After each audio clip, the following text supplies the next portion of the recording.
வணக்கம் தலைமையிலே. இன்னைக்கு ஜூன் மாதம் 9ஆம் தேதி செவ்வாய்க்கிழமை. ட்ரம்பின் காலில் விழுந்து கதறிய ஈரான், அதனால் மனம் இறங்கி இஸ்ரேலியே நெத்தனியாகுவே மிரட்டிய ட்ரம்ப். ஒரு புகைப்படம் இருக்கு, அந்த ஒரு புகைப்படமே மொத்த செய்தியையும் சொல்லிவிடும். ட்ரம்ப் மட்டும் நீ களத்தில் இல்லை அப்படின்னா ஈரானுடைய நிலை மிக பரிதாபமாக மாறிடும்.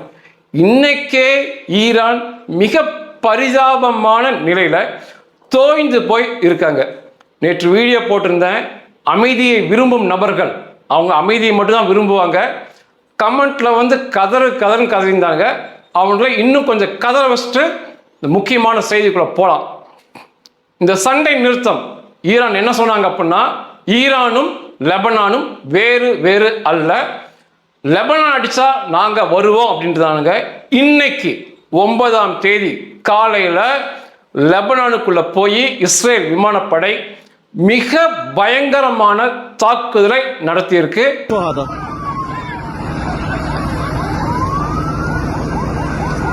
இன்னைக்கு பதிவிடுற வீடியோக்கள், புகைப்படங்கள் அத்தனையுமே 100% உண்மையானவை. மிக பயங்கரமாக தாக்குதல் நடத்தியிருக்கு. ஆரம்ப கட்ட தகவல் படி 14 லெபனான் மக்கள் கொல்லப்பட்டிருக்கிறார்கள். இந்த மரண எண்ணிக்கை மிக அதிகமாகும் என்று தோன்றுகிறது. ஏன்னா தாக்குதல் நடந்த விதம் அப்படி. இஸ்ரேல் என்ன சொல்றாங்க அப்படின்னா, இந்த லெபனான் தலைநகர் பெய்ரூட் அப்படிங்கிறாங்க இல்லையா, இஸ்ரேலுக்குள்ள ஏதாவது தாக்குதல் இஸ்ரேல் நகரத்துக்குள்ள இஸ்ரேல் மக்கள் மீது நடந்தால் இசபுல்லாவால் லெபனான் தலைநகர் பெய்ரூட்டை அடிச்சு தூள் கலப்போம். இந்த இசபுல்லாவிடமிருந்து இஸ்ரேல் மீது தாக்குதல் நடத்தவில்லை என்றால் பெய்ரூட்டை விட்டுக்கிட்டு இந்த சவுத் லெபனானை பூரா அடிச்சுக்கிட்டே இருப்போம். இந்த இசபுல்லான்னு ஒருத்தர் இருக்கவே கூடாதுன்னு சொல்லி இன்றைக்கு காலையில் அடிச்சிருக்காங்க. இந்த ஈரான் என்ன பண்ண போகுதுன்னு இனிதான் பார்க்கணும். அவனுக்கு சொன்னானுங்க அடிச்சால் தொட்டாவே வந்துருவானுங்க. மிகப்பெரிய படுகொலை நடந்திருக்கு லெபனான் மீது தாக்குதல்ல. எனக்கு ஒரு தமிழ் சினிமா காமெடி தான் நினைவுக்கு வருது. இவங்களெல்லாம் பார்க்கும்போது ஒரு அல்லக்கைட்ட கேட்பான் வில்லன், அடி வாங்கிட்டு வருவான். அல்லக்கை, என்னடா அடி வாங்கிட்ட, அண்ணன் பேர் சொல்றீங்கடா அப்படிம்பா. அண்ணன் பேர் சொன்ன பிறகுதான் ரொம்ப அடிச்சானுங்க அப்படிம்பாங்க. பழைய காமெடி டீராஜர் படத்தில் வரும்னு நினைக்கிறேன். முதலையாவது லெபனான் குறைவாக அடி வாங்கிட்டு இருந்துச்சு. இந்த ஈரான் தேவையில்லாம உள்ள லெபனான் அடிச்சா நான் வருவேன்னு சொன்ன பிறகு லெபனானை போட்டு அடின்னு அடிக்கிறாங்க. இன்றைக்கும் அடி வாங்கியிருக்கு. இந்த நொடி நீங்க பார்க்குற நொடி லெபனான் அடி வாங்கிட்டு இருக்கு. இந்த பேடி ஈரான் என்ன பண்ணுன்னு பார்க்கலாம். இது ஒன்று. நேற்று 8ஆம் தேதி காசாவுக்குள் சென்ற இஸ்ரேலிய போர் ஹெலிகாப்டர்கள் ஏவுகணை மூலம் தாக்குதல் நடத்துவது தெல்ல தெளிவான வீடியோவாக பதிவாயிருக்கு. இது திங்கட்கிழமை நேற்று. இப்படி ஏவுகணை மூலம் தாக்குதல் நடத்துறாங்கன்னா ஒரு கொளுத்த இலக்கு கிடைச்சிருக்குன்னு அர்த்தம். ஏவுகணை தாக்குதல் மிகப்பெரிய செலவு பிடிக்கும். இப்ப பீரங்கிலிருந்து குண்டு போறது வேற, ஹெலிகாப்டருக்கு போய் ஏவுகணை ஏவுவது வேற, மிகப்பெரிய செலவு ஆகும்.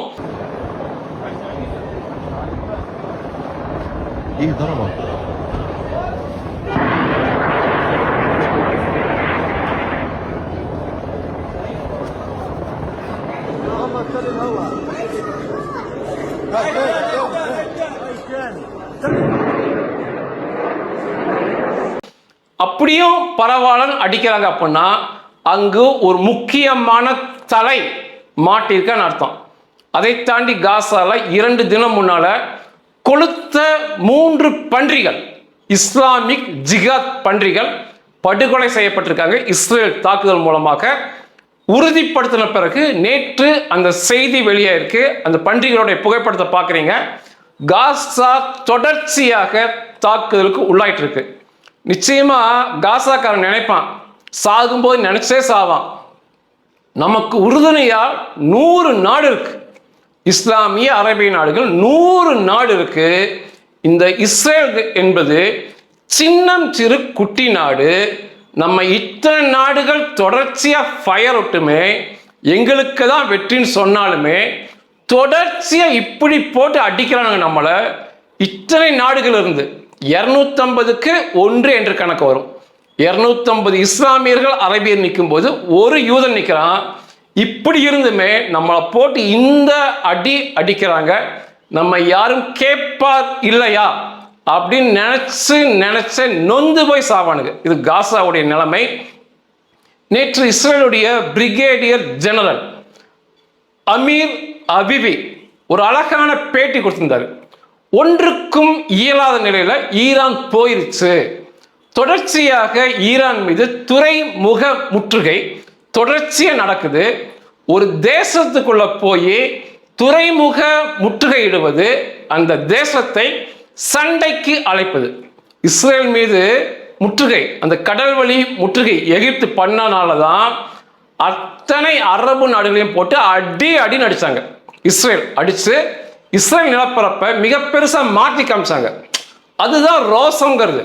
என்னுடைய பகுதியை நீ மடக்கி காட்டுறேன்னு சொல்லி. ஆனா இந்த மானம் கெட்டவனுங்க தொடர்ச்சியா துறைமுக முற்றுகை இருக்கு, திரும்ப சண்டைக்கு வராம, இதுக்கு சண்டைக்கான அழைப்பு, சண்டைக்கு வராம அந்த பக்கம் போற அப்பாவி கப்பலை தாக்கிட்டு எங்களுக்கு தான் வெற்றிங்கிறாங்க. அவங்க தலைவனை இங்க ஃபயர் விடுவானுங்க. அவங்க தலைவன் மிகப்பெரிய ஆள்னு சொல்லி பெண்ணை போல வேடம் அணிஞ்சு அந்த முஸ்தபா கொமேனி 100 நாளுக்கு மேலாச்சு. நான் பொய் சொல்லலை, 100 நாளுக்கு மேலாச்சு. முஸ்தபா கொமேனி பெண்ணை போல வேடம் அணிஞ்சு உள்ள போயிட்டான் பதுங்குழிக்குள்ள. இப்படியே இருந்தானா 100 நாளுக்கு மேல பெண்களை போல வேடம் போட்டே இருந்தானா பெண்ணாவே மாறிடுவான்.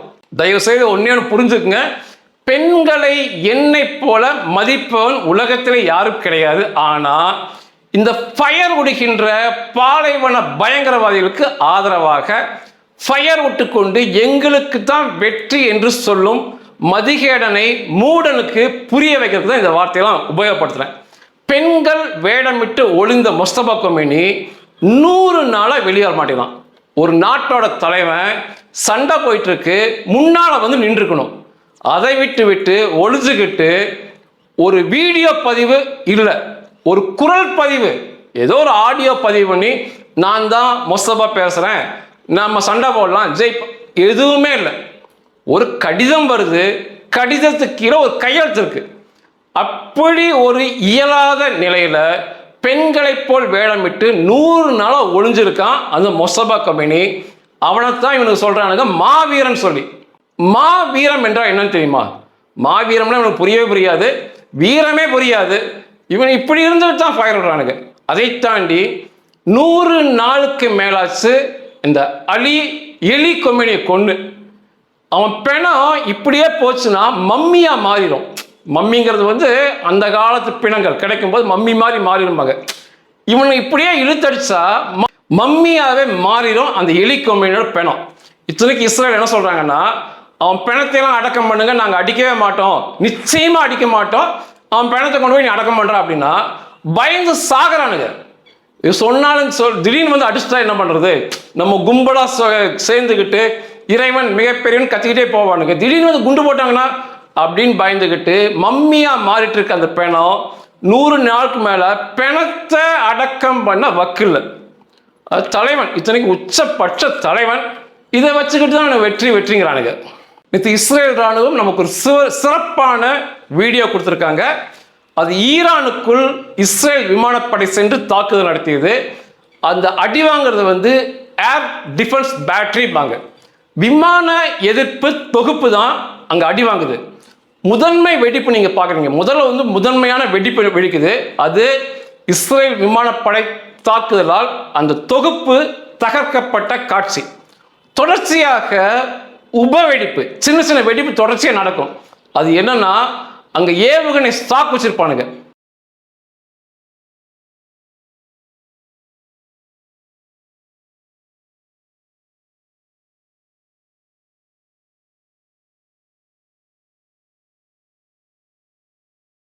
அந்த விமான எதிர்ப்பு சாதனத்திலிருந்து ஏவுகணை போகும்.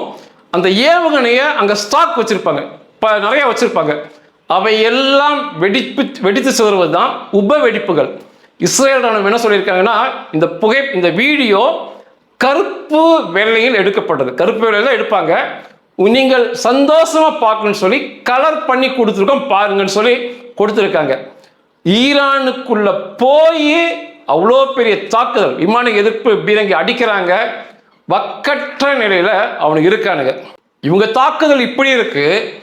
ஈரான் மற்றும் ஹவுதி, மூடன் ஈரான் மற்றும் மூடன் ஹவுதி, இவனுக்கு 2 பேர் சேர்ந்து இந்த சண்டையில், அதாவது ஞாயிற்றுக்கிழமை இரவுக்கு மேல திங்கள் அதிகாலையில் 25 பலாஸ்டிக் மிசைல், நெடுந்தூரம் செல்லும் ஏவுகணையை 25 அனுப்பியிருக்கானுங்க.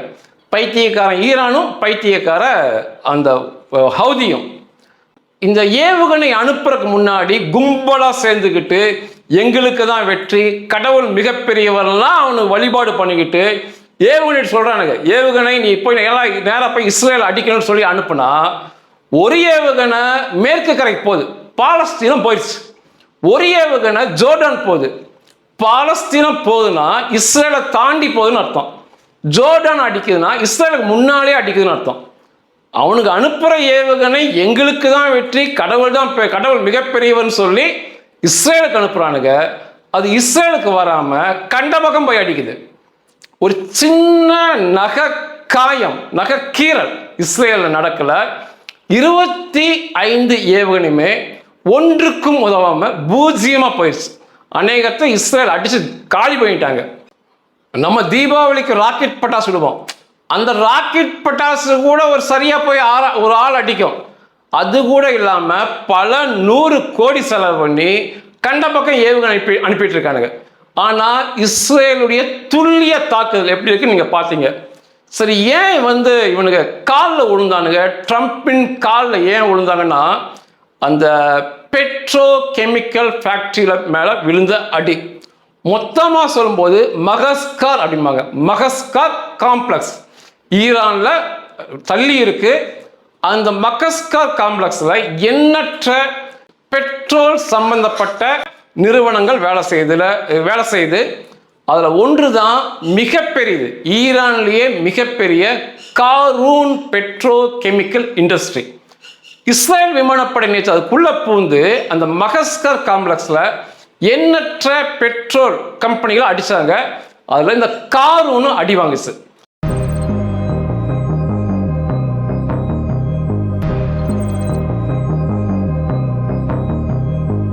ஏற்கனவே இதை அடிச்சாங்க, இந்த பகுதியை அடிச்சாங்க, சரி பண்ணி ஓட்ட ஆரம்பிச்சாங்க. ஆனா காரூனை அடிச்சோனையே நடுங்கிட்டானுங்க. மிகப்பெரிய அளவு பற்ற வச்சு விட்டாங்கன்னா அதெல்லாம் அணைக்கவே முடியாது. அதுக்கப்புறம் தான் வேற வழியே இல்லை. இவனுக்கு அனுப்புற ஏவுகணை எங்கெங்கேயோ போயிட்டு இருக்கு. இஸ்ரேல் துல்லியமா அடிக்கிறாங்கனால ட்ரம்ப்பை கூப்பிட்டு, நாங்க ஏவுகணை அனுப்புறதை நிறுத்திக்கிறோம், தயவு செய்து உங்க காலில் விழுந்து கெஞ்சறோம், இஸ்ரேலை தாக்க வேண்டாம் என்று சொல்லுங்கன்னு சொல்லி மிகப்பெரிய கெஞ்சலுக்கு அப்புறம் தான் ட்ரம்ப் மிகப்பெரிய வற்புறுத்தல். அதனால மனம் மாறி அவர் ஒரு பெருசா நினைச்சுக்கிட்டு இஸ்ரேலை மிரட்டும் அளவுக்கு போனார். நேற்று திங்கட்கிழமை மாலை சேனல் 12க்கு ஒரு பேட்டி ட்ரம்ப் கொடுத்திருந்தாரு. அவர் என்ன சொல்லியிருந்தார் அப்படின்னா, இதுக்கும் மேல போய் ஈரானை இஸ்ரேல் அடித்தால் வருகின்ற சண்டைகளில் இஸ்ரேலுக்கு அமெரிக்கா எந்த விதத்திலும் இராணுவ ரீதியாக உதவி செய்யாது, இஸ்ரேல் புரிந்து கொள்ள வேண்டும், சண்டையா சமாதானமா என்று சொல்லி இனிமேலும் ஈரானை தாக்குவதை நான் அனுமதிக்க மாட்டேன் அப்படின்னு சொல்லியிருந்தார். அவர் என்ன சொன்னார்னா, 25 ஏவுகணை அனுப்புனாங்க, இஸ்ரேலுக்குள்ள வந்துச்சுங்கிறீங்க, ஒரே ஒரு நகைக்காயம் கூட ஏற்படல, அதுதான் உண்மை. நீங்க லெபனான் தலைநகர் அடிச்சீங்க, ஈரானிலிருந்து ஏவுகணை அனுப்புனாங்க, சரிக்கு சரியா போச்சு, உங்களுக்கு எந்தவித சேதமும் இஸ்ரேல் பக்கம் இல்லை. அதனால நீங்கள் பதிலடி தாக்குதல் நிச்சயம் நடத்தக்கூடாதுன்னு சொல்லி ட்ரம்ப் இஸ்ரேல் பிரதமர் நெத்தன்யாகுவை போனில் கூப்பிட்டு அதிரடியாக பதிலடி இருக்கவே கூடாதுன்னு சொல்லி போனை வச்சிருக்காரு. அவர் நினைச்சிட்டாரு நெத்தன்யாகு இவர் சொல்றதை கேட்டுக்கொண்டு இருந்துக்குவார் சொல்லி. போனை வைத்த நெத்தன்யாகு பாதுகாப்பு மந்திரி சபையை அந்த ஞாயிறு இரவுகளே கூப்பிட்டு பேசி என்ன செய்யலான்னு பேசி கடுமையான பதிலடி ஈரானுக்கு தர வேண்டும் என்று சொல்லி இஸ்ரேல் விமானப்படைக்கு உத்தரவிட்டு ஈரானை போய் தாக்குங்கன்னு சொல்லிட்டு வெளியுறவுத்துறை செயலர் அமெரிக்காவில் மார்க்கோ ரூபியோ கூப்பிட்டு நாங்கள் பதிலடி தரத்தான் போறோம், ஈரானை அடிக்கப் போகிறோம் அப்படின்னு மார்க்கோ ரூபியோ வந்து இது வந்து நீங்க அதிபர்கிட்ட சொல்லுங்க, ட்ரம்ப்ட சொல்லுங்க, நான் சொல்றேன்னு சொல்லும்போது நீங்க போய் சொல்லிடுங்க, எங்களுடைய போர் விமானங்கள் பாதி தூரத்தை தாண்டி போயிருச்சு, இனி யார் சொன்னாலும் அது நிற்க முடியாதுன்னு சொல்லித்தான் மகா பெரிய துல்லியமான தாக்குதலை ஈரான் மீது நடத்தியது. அதில் தான் இந்த வான் எதிர்ப்பு சாதனங்கள், ரேடார்கள், பெட்ரோ கெமிக்கல் இண்டஸ்ட்ரியெலாம் தொடர்ச்சியாக அடி வாங்கியது. 2 அலை தாக்குதல் நடத்தப்பட்டிருக்கு. முதல் அலை தாக்குதலில் இந்த ரேடார்கள், வான் எதிர்ப்பு சாதனங்கள், ஏர் டிஃபென்ஸ் பேட்டரி இதெல்லாம் அடித்து காலி பண்ணிட்டு 2வது அலை தாக்குதல் தான் இந்த பெட்ரோல் கெமிக்கல் இண்டஸ்ட்ரி அடித்தது. இந்த பெட்ரோ கெமிக்கல் இண்டஸ்ட்ரி அடிக்கிறது மிகப்பெரிய கொடுமையான விளைவை தரும். அதனால தான் அவனுக்கு கதர்னது.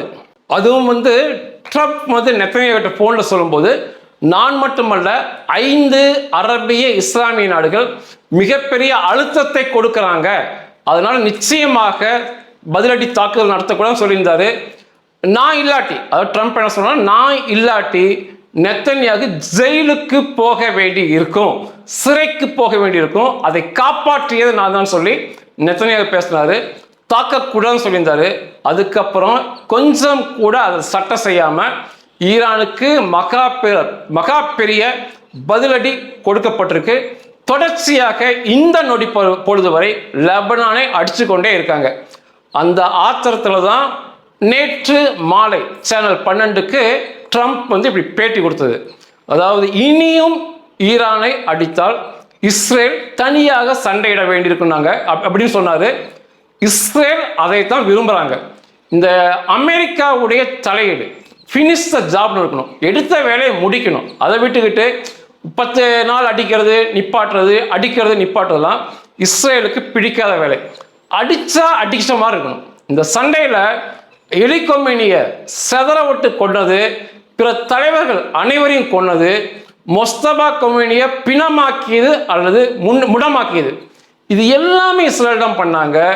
அமெரிக்கா இந்த அளவுக்குலாம் தாக்குதல் நடத்தல. தேவையற்ற வேலையை தான் ட்ரம்ப் செய்கிறார் என்று தோணுது.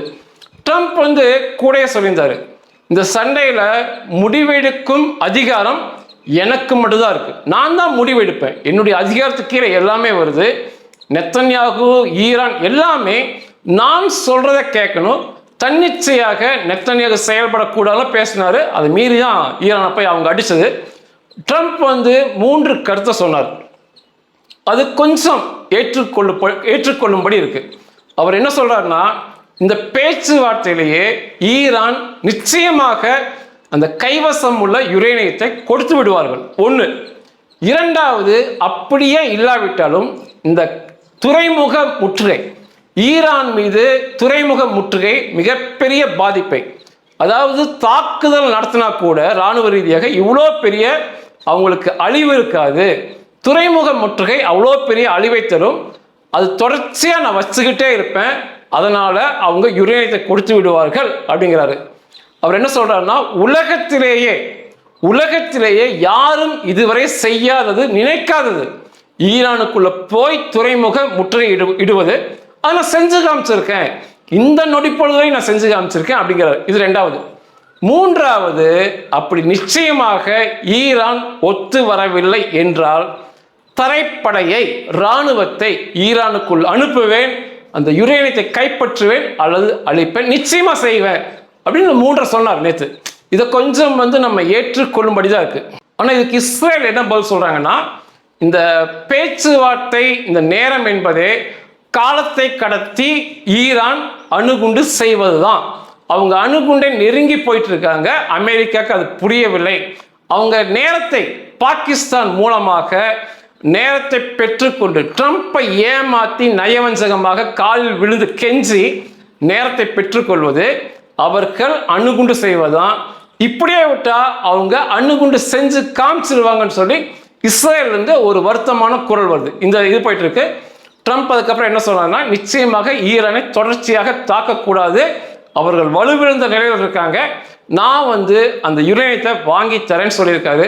ஈரான் வந்து அதுக்கப்புறம் எந்தவித ஏவுகணையும் இஸ்ரேலை நோக்கி அனுப்பலை, அந்த பெட்ரோ கெமிக்கல் அடித்த பிறகு. ஏன்னா அது தாக்குதலில் மிகப்பெரிய தாக்குதல். அவங்க என்ன சொன்னாங்கன்னா, எங்களையும் அடிக்கக்கூடாது, லெபனானையும் அடிக்கக்கூடாது, லெபனான் அடித்தா நாங்கள் பார்த்துக்கிட்டு இருக்க மாட்டோம், நாங்கள் சண்டைக்கு வந்துடுவோம், புனித போர் பண்ணுவோம் அப்படின்னாங்க. தொடர்ச்சியாக இந்த நொடி நீங்கள் பார்க்குற நொடி வரைக்கும் லெபனான் மிக கடுமையாக பட்டு கொண்டிருக்கிறது.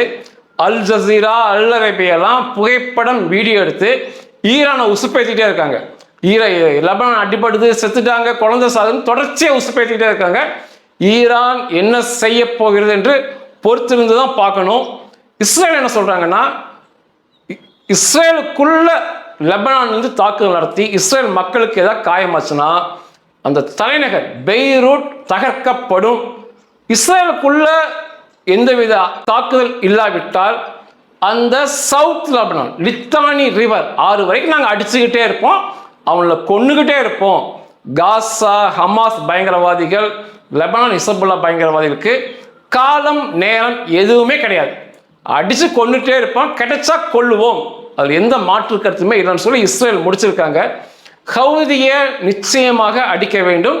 ஹவுதி கடைசி ஞாயிற்றுக்கிழமை ஏவுகணை அனுப்பியிருக்கான்.